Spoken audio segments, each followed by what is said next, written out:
देखिए, ऑटिज़म एक neurological developmental बीमारी है जिसमें कि 3 बेसिक डेवलपमेंटल एरिया अफेक्ट होता है। एक है कम्युनिकेशन, एक है सोशल बिहेवियर, एक है रिपिटेटिव बिहेवियर। तो मोटा मोटी ये समझ लीजिए कि जब विकास होता है तो हमारा हर क्षेत्र में विकास होता है। शारीरिक विकास होता है, मानसिक विकास होता है, सामाजिक विकास होता है, हमारे अंदर की जो कलात्मकता है वो विकसित होती है। लेकिन ये एक ऐसा डेवलपमेंटल डिसऑर्डर है, विकासात्मक विकृति है, जिसमें फिजिकली शारीरिक रूप से बच्चा बिल्कुल नॉर्मल लगता है और बिहेवियर भी उसका थोड़ा अटपटा रहता है। लेकिन क्या है कि छोटा बच्चा है, अगर रो रहा है तो लोग कहते हैं बच्चे तो रोते ही हैं या कुछ बिहेवियर अटपटा होता ही है। लेकिन धीरे धीरे जब ये बिहेवियर एकदम आउट ऑफ कंट्रोल होने लगता है, मतलब किसी भी माँ को बच्चे संभालने में बहुत मुश्किल होने लगती है, तब सबसे पहला रेड फ्लैग ये होना चाहिए, जब क्योंकि ये नहीं होता है। जब आपको सोशली किसी बच्चे को संभालने में बहुत मुश्किल होने लगे तो आपको समझना चाहिए ऐसा नहीं होना चाहिए, बिकॉज बच्चे पालना एक बहुत ही नेचुरल चीज़ है। हर स्पीशीज़ का बच्चा होता है और बच्चा अपने आप ही पल जाता है, स्वतः ही वो बड़ा हो जाता है, उसका डेवलपमेंट होता है। प्रॉब्लम तब आती है जब बच्चा अपनी बात आप तक पहुँचा नहीं पाता है, तब ये पहला रेड फ्लैग।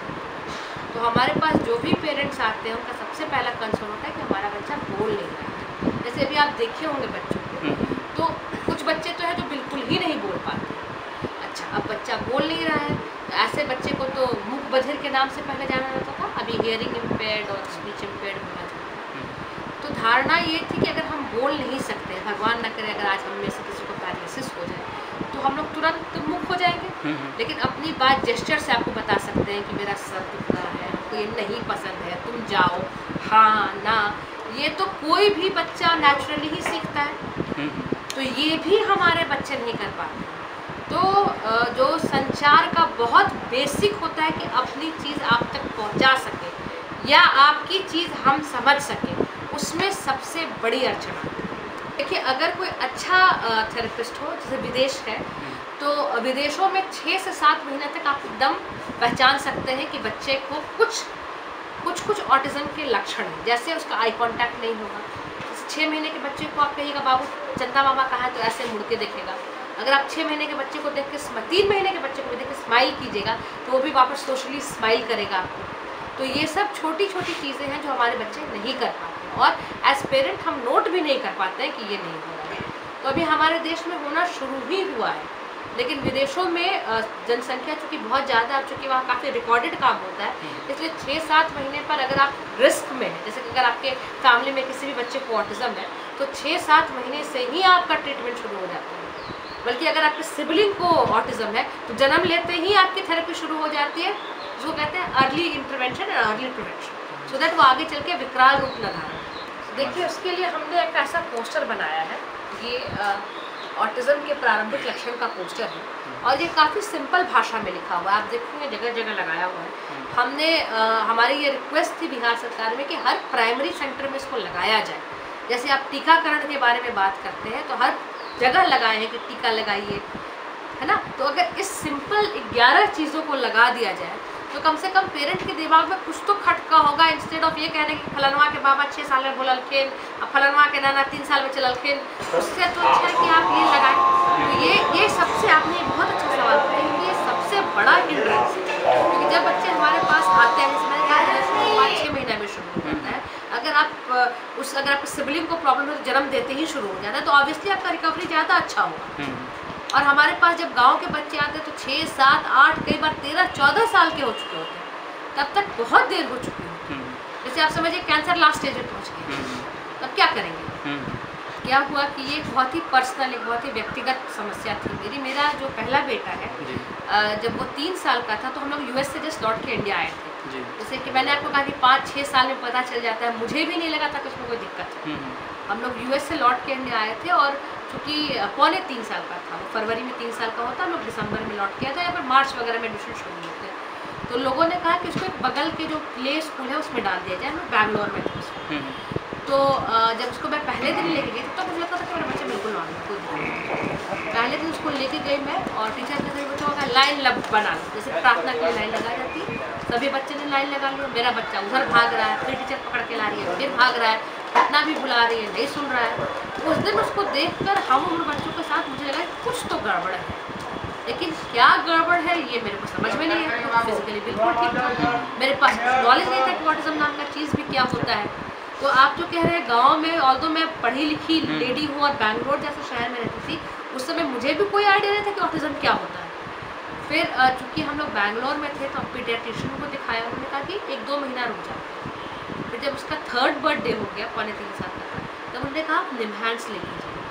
तो फिर हम निम्हांस लेके गए, तब पता चला कि इसको ऑटिज्म नाम का एक डिसऑर्डर है जिसमें कि स्पीच और सोशल बिहेवियर प्रॉब्लम होता है उसमें। तो जैसे हर माँ को होता था 1 साल में मैं बिल्कुल ठीक कर दूँगी, और मुझे लगा कि इंडिया में तो कुछ होता ही नहीं है, तो लेट मी गो अब्रॉड। चूँकि मेरे हस्बैंड सॉफ्टवेयर में थे तो बहुत आसान था हमारे लिए विदेश जाना। तो यहाँ पर 1 साल करा के थेरेपी हम विदेश गए, वहाँ पर कोशिश की। तो वहाँ जाके सबसे पहले मैंने देखा कि वहाँ जो बच्चा ऑटिस्टिक होता है उसके लिए लॉन्ग टर्म प्रोग्राम चलता है, 1-2 साल 1-2 महीने का नहीं। आपको ये सोचे से किसी भी बच्चे के लिए, अगर मेरा ये छोटा वाला बेटा नॉर्मल है तो उसके लिए मैं अभी से सोचती हूँ ना कि ये बड़ा होकर क्या बनेगा। अच्छा, इसका गाड़ी में ज़्यादा इंटरेस्ट है तो हो सकता है ऑटोमोबाइल इंजीनियर ज़्यादा बनेगा, ये ज़्यादा लोगों से बातचीत करता है तो हो सकता है एक अच्छा वकील बन सके। तो हर बच्चे को हम देखते हैं कि वो बड़ा होकर क्या बनेगा। वैसे इन बच्चों के लिए भी ये ज़रूरी है कि आप शुरू से ही प्लानिंग शुरू कीजिए और रियलिस्टिक प्लानिंग शुरू कीजिए। देखिए विदेशों में क्या है कि आप कुछ भी काम कर लीजिए, आप एम्प्लॉयड हैं। हमारे बच्चे भी बहुत काम कर सकते हैं, गाड़ी धो सकते हैं बहुत अच्छा, फिजिकल काम जो होता है जिसको कहते हैं मोटा काम जिसको कहा जाता है, बहुत अच्छा कर सकते हैं। लेकिन फिर वो प्रॉब्लम हमारा होता है, हमें शर्म आती है, सोशल उसमें हमें प्रॉब्लम होती है। तो अब कहीं ना कहीं ये जो प्रॉब्लम है ये बहुत कंपाउंड हो जाता है इंडिया में कि आप अपने बच्चे को वो काम नहीं करने देना चाहते जिसके लिए वो सक्षम है, और जबरदस्ती वो काम कराना चाहते हैं जिसके लिए वो असक्षम है। ये सभी बच्चों के लिए लागू है। अब सबका बेटा IAS बनना चाहिए, है ना, चाहे भले वो बहुत अच्छा गाना ही क्यों ना गाता हो। तो हर का बच्चा जो है तो वो एक बहुत बड़ा स्टम्बलिंग ब्लॉक। हाँ, तो जब मैं वहाँ से वापस आई तो मैंने ये देखा कि लॉन्ग टर्म प्लानिंग करनी पड़ेगी। और इंडिया में मेरे फादर इन लॉ नहीं रहे, उन्होंने मुझे एक बहुत अच्छी बात बताई। उन्होंने कहा कि मैंने 3 लड़ाइयाँ देश के लिए लड़ी, क्या तुम माँ हो कि एक लड़ाई अपनी बेटी के लिए नहीं लड़ सकती हो? मैंने कहा हाँ, ये बात तो सही है। अगर वो 3 लड़ाई देश के लिए लड़ सकते हैं तो मैं एक लड़ाई अपनी बेटी के लिए लड़ सकती हूँ। और उन्हीं की प्रेरणा से उन्होंने ही लगभग के उत्कर्ष सेवा संस्थान शुरू किया, हमारे पहले अध्यक्ष थे, और उन्हीं की प्रेरणा से आज ये संस्थान चल रही है और बिहार में। तो आपने देखा हमारे 50 बच्चों के आसपास का मॉर्निंग स्कूल है।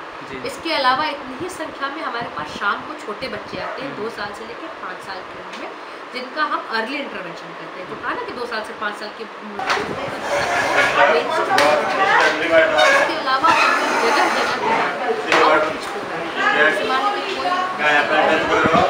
क्या उसके लिए हमने कि आप 3 महीना ये करके देखिए, इसके बाद फिर आइए। साथ ही साथ उसकी को जानकारी देते हैं, पेरेंट्स काउंसलिंग देते हैं, और सबको ये सलाह देते हैं आप अपने एरिया में ग्रुप बनाइए, क्योंकि ये समस्या नहीं है जो 1-2 दिन साल में ठीक होने वाली। और मानसिक दिव्यांगता के साथ एक प्रॉब्लम यह भी है कि ये एक इनविजिबल डिसेबिलिटी है, यानी अदृश्य दिव्यांगता, तो किसी को दिखता ही नहीं है। ये बच्चा तो देखने में एकदम ठीक लगता है, जैसे कोई अगर स्पीच और हियरिंग इम्पेयर्ड है तो वो भी देखने में ठीक ही लगता है। उसके सर पर नहीं लिखा हुआ कि मैं स्पीच इम्पेयर्ड हूँ, मैं हियरिंग इम्पेयर्ड हूँ, मैं विजन इम्पेयरमेंट है हमको, वैसे ही। लेकिन हमारे बच्चों की भी डिसेबिलिटी उतनी ही रियल है। तो हम लोग यही काम करते हैं। अभी लगभग 200 के आसपास बच्चों को हम सेवा दे रहे हैं, क्योंकि जैसे जैसे बच्चे बड़े होंगे हम बूढ़े हो रहे हैं। मेरा खुद का बेटा 18-19 साल का हो गया है, तो अब तो मेरी भी उम्र होगी, उसके लिए तो लाइफ लॉन्ग कुछ सपोर्ट खोजना पड़ेगा। और मैं कितना भी पैसा उसके लिए रख दूँ, ये संभव नहीं होगा कि उसका छोटा भाई अपना सारा नौकरी चाकरी छोड़ के उसके पीछे लगे रहें। इसलिए सबसे आसान तरीका है आप एक संस्था बनाइए जो कि लोगों को नौकरी दे, जिसकी नौकरी यही रहेगी कि बच्चों को इतनी देखभाल कीजिए। तो हमारा गांव में जो HUF की जो प्रॉपर्टी होती है, जब मेरे ससुर जी गुजर गए तो उसके थ्रू जो शिवम को ज़मीन मिली, उसी के ज़मीन में हम बनाने वाले हैं एक हॉस्टल। तो चूँकि उसकी ज़मीन है इसलिए उसी के काम आनी चाहिए, और उसके जैसे और बच्चों के भी काम आने चाहिए। अवेयरनेस डे कल 2 अप्रैल को UN द्वारा मनाया जाता है, और इसमें जो है सो ऑटिज़म के बारे में लोगों को जागरूकता फैलाने का काम किया जाता है। वैसे तो पूरा अप्रैल ही ऑटिज़म अवेयरनेस मंथ होता है, तो चूँकि ये एक अदृश्य डिसेबिलिटी और आप लोग खुद जानते हैं कि बिहार में कितनी आवश्यकता है ऑटिज़म के बारे में प्रचार प्रसार करने की। तो अभी तो पहले तो ऑटिज़म का डिसेबिलिटी सर्टिफिकेट भी नहीं दिया था 2016 में RPWD के एक्ट के होने के बाद भी, लेकिन हमने काफ़ी लड़ाई लड़ी तो पहली बार हमें ही उत्कर्ष सेवा संस्थान को के बच्चों को ऑटिज़म का सर्टिफिकेट दिया गया। और हम कोशिश करते हैं कि जहाँ भी हो हमारे बच्चों को ऑटिज़म का ही सर्टिफिकेट दिया जाए। तो ये बहुत ज़रूरी है कि जो डॉक्टर्स ये सर्टिफिकेट बनाते हैं उनको पता हो कि ऑटिज़म का सर्टिफिकेट देना चाहिए। कल हम निष्पक्षता आयुक्त को बुला रहे हैं, शिवाजी कुमार है, यहाँ के जो नेशनल ट्रस्ट के नोडल हेड हैं श्री मनोज कुमार, उनको बुला रहे हैं ताकि हम बैठ के ये बात कर सकें, पेरेंट्स तक ये पहुँचा सकें कि सरकार के द्वारा क्या क्या सुविधाएं हमारे बच्चों को दी जा रही है और उन तक ये बात पहुंचाई जा सके कि एज पेरेंट वो कहाँ कहाँ प्रॉब्लम फेस कर रहे हैं। क्योंकि बिहार में ऑल्दो सबसे बड़ी डिसेबिलिटी का ये नंबर है, लेकिन कुछ खास काम हुआ नहीं है। यहाँ पर मात्र गिने चुने स्कूल हैं जिनमें मंदबुद्धि बच्चों की पढ़ाई होती है, ऑटिस्टिक बच्चों के लिए तो कुछ है ही नहीं। यहाँ कहा जाता है सर्व शिक्षा अभियान के नाम पर हर स्कूल को है कि बच्चों को लेने का है, लेकिन कोई स्कूल नहीं है जो लेता है। आप खुला चैलेंज है, चले जाइए किसी भी स्कूल में जाके, और प्ले स्कूल में आप देखिएगा सर हर क्लास में 1 से 2 बच्चे हैं जिनको ऑटिज्म के लक्षण आपको नजर आएंगे, लेकिन क्लास 1 जाते जाते वो कहाँ लुप्त हो जाते हैं किन्हीं को नहीं पता है। और हायर स्कूल में तो कोई बच्चे हैं ही नहीं। तो ऐसा नहीं हुआ कि वो बच्चे कहीं हवा में चले गए, वो बच्चे हैं लेकिन वो घर में बंद रखा गया, उनके लिए कोई अपॉर्चुनिटी नहीं है। कोई वोकेशनल ट्रेनिंग बिहार में नहीं हो रही है, कोई रेजिडेंशियल प्रोग्राम नहीं किया जा रहा है कि बच्चे बड़े होकर के जाएंगे कहाँ। अगर आज पेरेंट्स नहीं है तो ये कहाँ जाएंगे। तो ये बहुत बड़ा क्वेश्चन है जिनको हमको एज पेरेंट पुट करना पड़ेगा, तभी ना सरकार कुछ काम करेगा। तो ये इसीलिए कल हम मना रहे हैं। कल लगभग 500 के आसपास लोग आएंगे बूथ हॉस्टल में, आप लोग भी आमंत्रित हैं, प्लीज़ आइए और देखिए हम लोग क्या काम कर सकते हैं। आपने देखा है हमारे बच्चे डिफरेंट ज़रूर हैं बट लेस नहीं है, ये अलग है लेकिन कमतर नहीं है। अभी आपने देखा सब काम कर सकते हैं, उनको शुरू से ट्रेनिंग दी जाए तो ये समाज का बहुत प्रोडक्टिव हिस्सा होंगे, ये किसी पर बोझ नहीं बनेंगे, ये आपके लिए लाइबिलिटी नहीं, आपके लिए एसेट है। तो ये समझना बहुत ज़रूरी है समाज को कि उसको ट्रेनिंग दी जाएगी तब ना भाई। अभी पेड़ को आप सींचिएगा, बड़ा होगा तब ना आपको फल देगा, कि शुरू में ही कर दिया कि बेकार है बेकार है। तो ये हम लोग पहले तो जन जागृति करेंगे, 2 चीज़ करेंगे सर, अवेयरनेस एंड एक्सेप्टेंस। जागृति करेंगे और स्वीकृति करेंगे।